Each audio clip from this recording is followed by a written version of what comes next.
Hello and good morning all of you. Today we are going to learn subject Hindi class 6. Okay. Chapter 3 हम पढ़ रहे थे मेरी जननी, है ना। हमने ये कंप्लीट कर लिया था, पेज नंबर 23। चलिए देखते हैं। जन्मदात्री जननी, इस जीवन में तो तुम्हारा ऋण उतारने का प्रयत्न करने का भी अवसर ना मिला। इस जन्म में तो क्या, यदि मैं अनेक जन्मों में भी सारे जीवन प्रयत्न करूं तो भी तुमसे वो ऋण नहीं हो सकता। जिस प्रेम तथा दृढ़ता के साथ तुमने इस तुच्छ जीवन का सुधार किया है वह अवर्णनीय है। मुझे जीवन की प्रत्येक घटना का स्मरण है कि तुमने जिस प्रकार अपनी देहवाणी का उपदेश करके मेरा सुधार किया है। ठीक है, यहाँ पे जो है बिस्मिल जी बोल रहे हैं कि हे जन्मदात्री जननी, इस जीवन में तो मैं तुम्हारा ऋण उतारने का प्रयत्न करने का भी अवसर मेरे को नहीं मिला, लेकिन इस जन्म तो क्या, अगर मेरे को बहुत सारे जन्म भी मिलते हैं तो भी अगर मैं जीवन भर प्रयत्न करूं तो तुमसे वो ऋण नहीं हो सकता, माने इसका मैं ऋण नहीं चुका सकता हूं, है ना। जिस प्रेम तथा दृढ़ता के साथ तुमने इस तुच्छ जीवन का सुधार किया है वह जो है अवर्णनीय है, इसका वर्णन जो है मैं नहीं कर सकता हूँ। मुझे जीवन की प्रत्येक घटना का स्मरण है कि तुमने जिस प्रकार अपनी देहवाणी का उपदेश करके मेरा सुधार किया है, ठीक है, कि मेरे को इस काबिल बनाया है। तुम्हारी दया से ही मैं देश सेवा में संलग्न हो सका। धार्मिक जीवन में भी तुम्हारे ही प्रोत्साहन ने सहायता दी। जो कुछ शिक्षा मैंने ग्रहण की उसका भी श्रेय तुम्ही को है। जिस मनोहर रूप से तुम मुझे उपदेश दिया करती थी उसका स्मरण कर तुम्हारी मंगलमयी मूर्ति का ध्यान आ जाता है और मस्तक झुक जाता है। तुम्हें यदि मुझे ताड़ना भी देनी हुई तो बड़े स्नेह से हर बात को समझा दिया। यदि मैंने धृष्टतापूर्ण उत्तर दिया तब तुमने प्रेम भरे शब्दों से यही कहा कि तुम्हें जो अच्छा लगे वह करो, किंतु ऐसा करना ठीक नहीं, इसका परिणाम अच्छा ना होगा। जीवनदात्री, तुमने इस शरीर को जन्म देकर केवल पालन पोषण ही नहीं किया बल्कि आत्मिक, धार्मिक और सामाजिक उन्नति में तुम ही मेरी सदैव सहायक रही। जन्म जन्मांतर परमात्मा ऐसी ही माता दे। बिस्मिल जी कह रहे हैं कि तुम्हारी ही दया से मैं देश सेवा में संलग्न हो सका, है ना।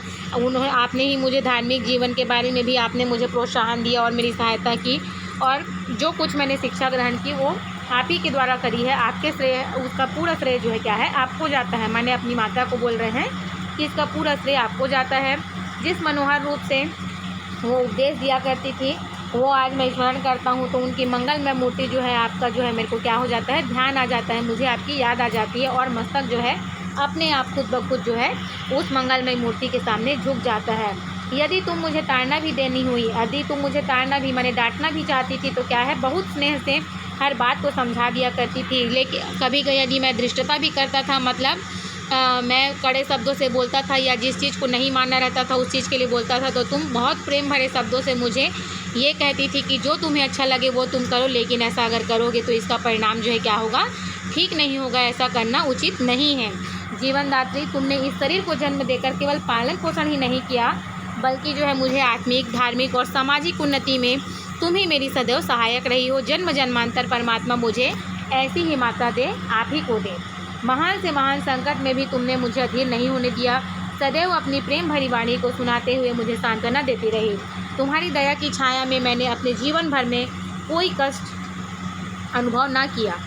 ठीक है, महान से महान संकट माने बहुत बड़ी विपत्ति आने पर भी क्या है, उन्होंने बिस्मिल की माता जी ने उनको अधीर नहीं होने दिया। सदैव अपनी प्रेम भरी वाणी से उनको सांत्वना देती रही और तुम्हारी दया की छाया में ही मैंने अपने जीवन भर में कोई कष्ट अनुभव नहीं किया है। इस संसार में मेरी किसी भी भोग विलास तथा ऐश्वर्य की इच्छा नहीं, केवल एक इच्छा है, वह यह कि एक बार श्रद्धापूर्वक तुम्हारे चरणों की सेवा करके अपने जीवन को सफल बना लेता, किंतु यह इच्छा पूर्ण होती नहीं दिखाई देती और तुम्हें मेरी मृत्यु की भारी खबर सुनाई जाएगी। माँ, मुझे विश्वास है कि तुम यह समझकर धैर्य धारण करोगी कि तुम्हारा पुत्र माताओं की माता भारत माता की सेवा में अपने जीवन को बलि देवी की भेंट कर गया और उसने तुम्हारी को कलंकित न की। अपनी प्रतिज्ञा पर दृढ़ रहा। जब स्वाधीन भारत का इतिहास लिखा जाएगा तो उसके किसी पृष्ठ पर उज्ज्वल अक्षरों में तुम्हारा भी नाम लिखा जाएगा। गुरु गोविंद सिंह जी की धर्मपत्नी ने जब अपने पुत्रों की मृत्यु की खबर सुनी तो बहुत प्रसन्न हुई थी और गुरु के नाम पर धर्म रक्षार्थ अपने पुत्रों के बलिदान पर मिठाई बांटी थी।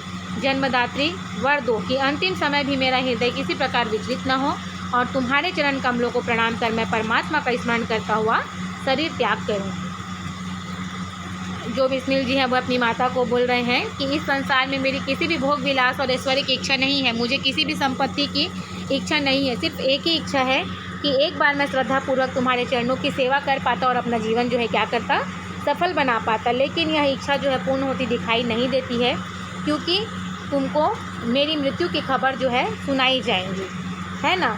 लेकिन माँ, मुझे विश्वास है कि ये तुम समझकर धैर्य धारण करोगे कि तुम्हारा पुत्र माताओं की माता भारत माता की रक्षा करने के लिए उनकी सेवा में समर्पित हो गया।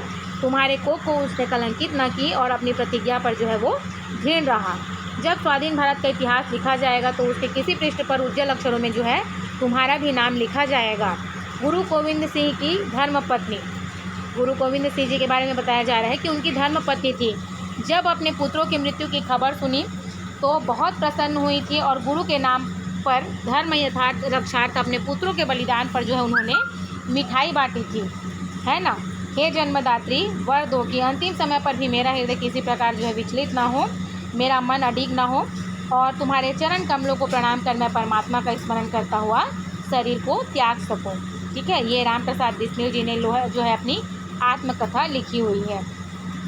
ठीक है, यहाँ पे विशेष है, लखनऊ की एक अदालत में काकोरी कांड को लेकर मुकदमा चल रहा था। कचहरी में एक वकील ने अभियुक्तों को मुलजिमान की जगह मुलाजिम शब्द का प्रयोग कर दिया। बस उनके इतना कहते ही राम प्रसाद बिस्मिल जी ने चुटीली भक्ति कस दी। मुलाजिम हमको मत कहिए, बड़ा अफसोस होता है, अदालत के अदब से हम यहाँ तशरीफ़ लाए हैं। पलट देते हैं हम मौजे हवादिस अपनी ज़रूरत से कि हमने आंधियों में भी चिराग अक्सर जलाया। ठीक है, ये एक उनका एक विशेष है, इनकी एक आत्मकथा जो रही है। तो एक अदालत की इसमें घटना जो है उन्होंने बयां की है कि ऐसा ऐसा हुआ था और उसमें उन्होंने एक जो है शायरी कहना चाहिए उन्होंने यहाँ पे लिखी हुई है। ठीक है, इनका लेखक परिचय हम पढ़ लेते हैं। महान क्रांतिकारी राम प्रसाद बिस्मिल का जन्म सन 1897 में उत्तर प्रदेश के मैनपुरी में अपने ननिहाल में हुआ। इन्हें हिंदी, उर्दू तथा अंग्रेजी भाषाओं का ज्ञान था।